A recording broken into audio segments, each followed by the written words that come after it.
மீனா ரோகிணிய ஓங்கி ஒரு அறை விடுறாங்க. ஏய், எனக்கு உன்னை எத்தனை தடவை அடிச்சாலும் ஆத்திரம் தீரவே இல்ல. உன் வாழ்க்கையை காப்பாத்திக்கிறதுக்கு எதுக்காக எங்களுக்கு இவ்ளோ கெடுதல் பண்ணுன? நீ வந்ததுல இருந்து எத்தனை பிரச்சனை. அவரோட போன் காணாம போனது, அவரோட கார் கீ காணாம போய் அவரோட கார் ஆக்சிடென்ட் ஆனது, இத எல்லாமே நீதான் செஞ்சிருப்பியோன்னு எங்களுக்கு அப்பவே சந்தேகம் இருந்துச்சு. அவர் சொல்லிக்கிட்டு தான் இருந்தாரு, நான் தான் அப்படியெல்லாம் ரோகிணி செஞ்சிருக்க மாட்டாங்கன்னு. என்ன நானே ஏமாத்திக்கிட்டேன். நீ எது வேணா செய்வ. பெத்த அம்மா உயிரோட இருக்கும்போது செத்து போயிட்டாங்கன்னு பொய் சொன்னவளாச்சே. அடுத்தவங்க மேல இறக்கம் காட்ட நீ நினைக்கவே மாட்ட. என் புருஷன் கார் ஆக்சிடென்ட் ஆகி அவருக்கு ஏதாவது ஆனா கூட நீ சந்தோஷம் தான் பட்டிருப்ப. ஏன்னா உன்னை பத்திய ரகசியத்தை நாங்க கண்டுபிடிச்சிட கூடாதுன்னு நீ நினைச்சல அப்படின்னு மீனா கோவத்தோட கத்துறாங்க. ரோகிணியோட அம்மா வந்து, மீனா மீனா அப்படியெல்லாம் இல்லம்மா, பிளீஸ்மா, ரோகிணிய பத்தி உண்மையெல்லாம் வீட்டுல போய் யார்ட்டையும் சொல்லிடாத. அடைச்சி தள்ளி போங்க, தொடாதீங்க என்னைய.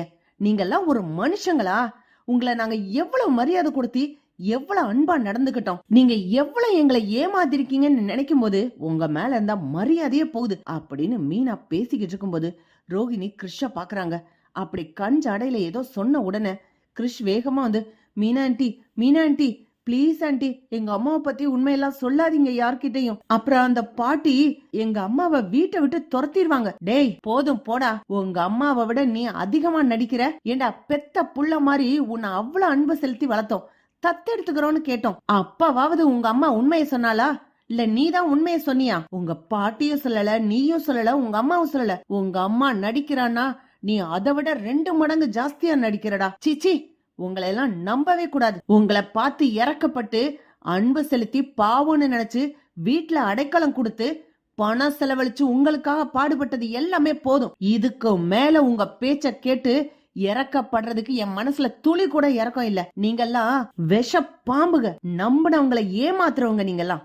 சி அப்படின்ட்டு மீனா போறாங்க. ரோகிணியோட அம்மா வேகமா வந்து, மீனா மீனா பாவமா மீனா, அவ இப்பதான் வாழ்க்கையில கொஞ்சம் சந்தோஷமா இருக்கிறா. நீ போய் சொன்னீனா எல்லாம் கெட்டு போயிடும்.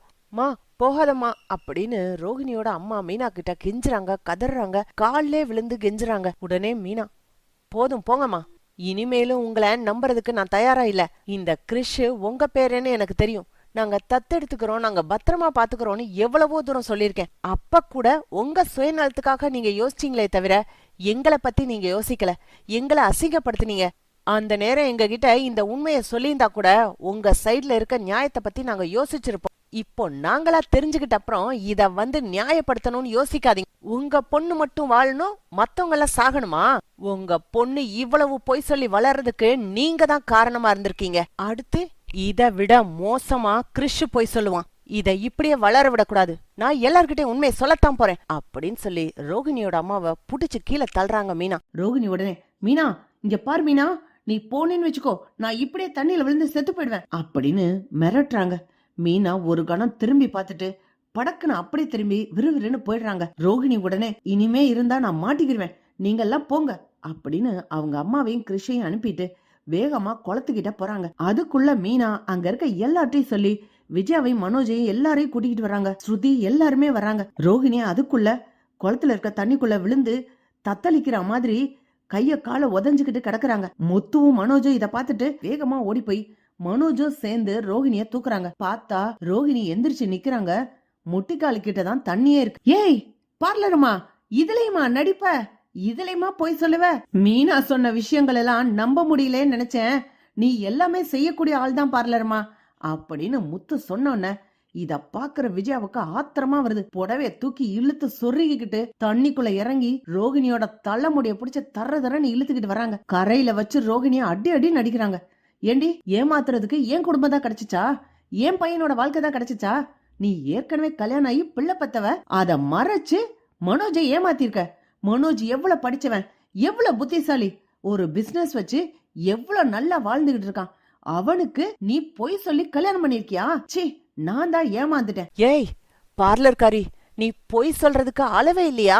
மலேசியாக்காரி எங்க அப்பன் பெரிய கோடீஸ்வரன், 300 கோடிக்கு அதிபதினு சொல்லி என்னை ஏமாத்தின.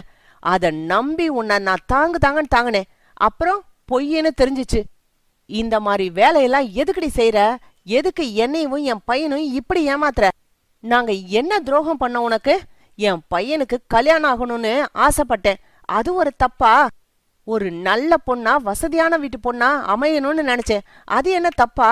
அதுக்கு நீ எங்களை இப்படி ஏமாத்தி துரோகம் பண்ணுவியா? ஏற்கனவே கல்யாணம் ஆகி ஒரு புள்ள பெத்து ஒரு அம்மாவா இருக்கிற நீ என் பையனை எப்படி கல்யாணம் பண்ணலாம்? உண்மையெல்லாம் மறைச்சு ஏமாத்தி இருக்கிற.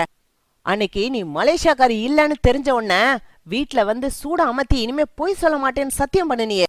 இதுதான் அடி நீ பண்ணின சத்தியம். இனிமே நீ என்ன சொன்னாலும் நாங்க நம்புவோமா? பரவாயில்ல, நீ பணக்காரி இல்லாட்டியும் பரவாயில்ல, என் பையனுக்கு ஒரு நல்ல மனைவியா இருந்தா போதும், என் பையனோட முன்னேற்றத்துக்கு நீ துணையா இருந்தா போதும்னு நினைச்சேன். எல்லாத்தையும் ஏமாத்திட்ட. இனிமே நீ என் மூஞ்சிலே முழிக்காத, என் வீட்டு பக்கமே வந்துடாத. டே மனோஜ், உன் வாழ்க்கை இப்படி ஆடா போகணும்? இப்படி ஒரு ஏமாத்துக்காரிக்கிட்ட நாம ஏமாந்து போவோம் நான் நினைக்கவே இல்ல அப்படின்னு விஜயா கதரும் போது மனோஜ் அழுதுகிட்டே, என்னம்மா இப்படி ரோஹிணி என்னை ஏமாத்திருக்காளே அப்படின்னு ஒரு கணம் அழுதுட்டு படக்குன்னு ரோஹிணிய பக்கம் திரும்புறாரு மனோஜ். ஏய் ரோஹிணி, என்னை ஏன் இப்படி ஏமாத்தின? நான் என்ன தப்பு பண்ணேன்? உன்கிட்ட நான் எல்லா விஷயமும் சொல்லியிருக்கேன்ல, நீ மட்டும் எதையுமே என்கிட்ட சொன்னதில்ல. ஏற்கனவே முத்துவும் மீனாவும் சொல்லியிருக்காங்க, உண்மையா இருக்கிறவங்க கிட்டதான் சண்டை கோவம் எல்லாம் வரும், அதுக்கப்புறம் தான் சமாதானம் ஆகுவாங்க. ஆனா நம்ம 2 பேருக்குள்ள சண்டையே வந்ததுல அப்பவே மீனா சொல்லுச்சு, நீங்க ஏதோ ரகசியங்களை மறைக்கிறீங்க. நான் அப்பவே யோசிச்சேன், ரோஹிணி எதுக்குமே என் மேல கோச்சுக்க மாட்டாளே, எப்படி இப்படின்னு. இப்பெல்லாம் தெரியுது நீ எவ்வளவு பெரிய பொய் சொல்லியிருக்கிற. நான் உன்னை இப்படி நினைக்கவே இல்ல ரோஹிணி. கல்யாணம் ஆகி பிள்ளை பெத்தவளா? எப்படி ரோஹிணி உனக்கு மனசு வந்துச்சு என்னை ஏமாத்தணும்னு?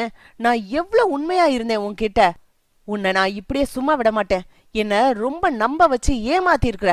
நான் இப்படியே போலீஸ் ஸ்டேஷனுக்கு போய் உன் மேல கம்ப்ளைண்ட் கொடுப்பேன். இனிமே உன் கூட சேர்ந்து வாழ முடியாது அப்படின்னு மனோஜும் கத்துறாரு. இத கேக்குற ரோஹிணியோட அம்மா ரோஹிணியையும் கிருஷ்ணையும் கூப்பிட்டுக்கிட்டு மனோஜோட கால்லையும் விஜயா கால்லையும் விழுகுறாங்க. நாங்க செஞ்சது தப்புதான், எங்களை மன்னிச்சிருங்க. பாவம் என் பொண்ணோட வாழ்க்கையை கெடுத்துறாதீங்க.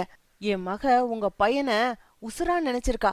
அதனாலதான் உங்க பையனை கல்யாணம் பண்ணிக்கணும்னு ஏதேதோ தெரியாம தப்பு செஞ்சிட்டா. அவ செஞ்சது தப்புதான், மன்னிச்சிருங்க அப்படின்னு விஜயா கால்லையும் மனோஜ் கால்லையும் விழுந்து கெஞ்சுறாங்க ரோஹிணியோட அம்மா. ஏய் சிச்சி, பரதேசி கூட்டம்லாம் வந்து ஏன் கால்ல விழுந்துகிட்டு. டே மனோஜ், இவங்கள துரத்தி அடிடா. டே முத்து, போலீஸ்க்கு போன் பண்ணு.